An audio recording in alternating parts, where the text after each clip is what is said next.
I have to tell you, sometimes as I'm preparing for one of these preaching assignments, I run across something that just expresses the sense of the gospel so well that I couldn't possibly improve on it. When that happens, I just want to share it with you. And that's what happened this week. As I was doing my research, I found a reflection on today's gospel by a lady named Lillian Daniel, who, when she wrote it, was a minister at the Congregational Church in Glen Ellen. It just seemed to me to speak to the meaning of this gospel in the context of Advent in 2017. So here it is, the reflection by the Reverend Lillian Daniel.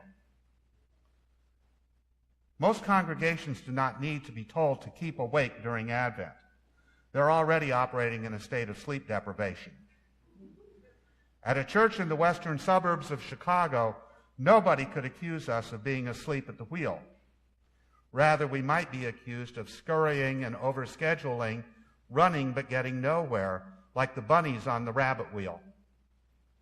As Advent begins, the fall season has swept us through the back-to-school season of taking children to sports practices, choir rehearsals, dance lessons.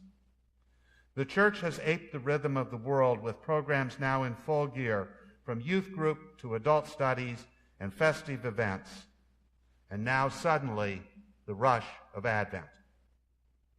With all there is to get ready for the holidays, secularly and sacredly, nobody needs to tell us to keep awake.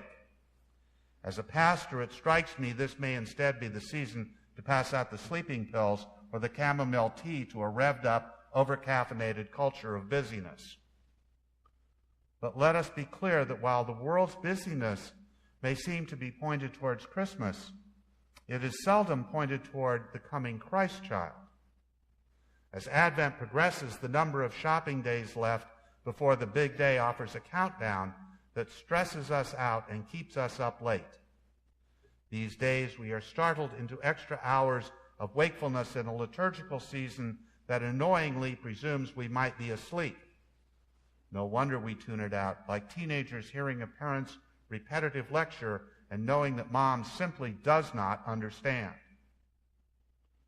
But of course, God does understand.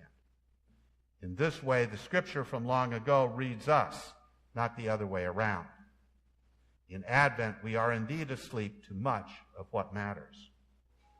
Like people who have lived by the train tracks for years, we no longer hear the sound of the train.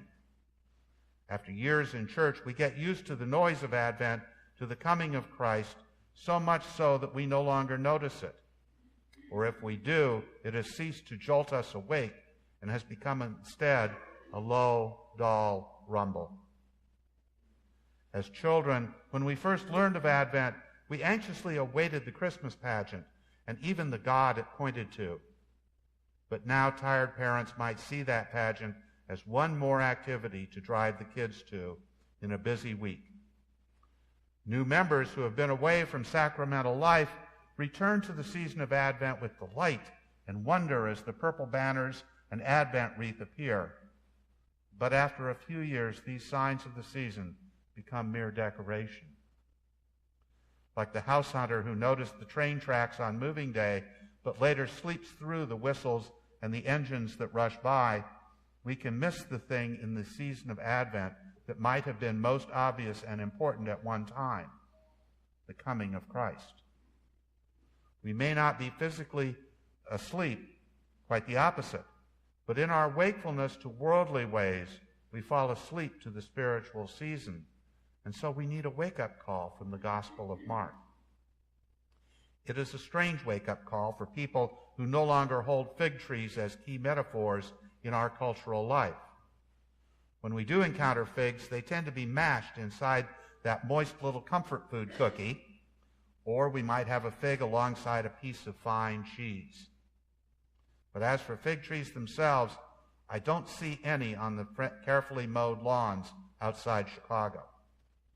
If we do mow our lawns, rake our leaves, it is as a chore, often for appearance's sake.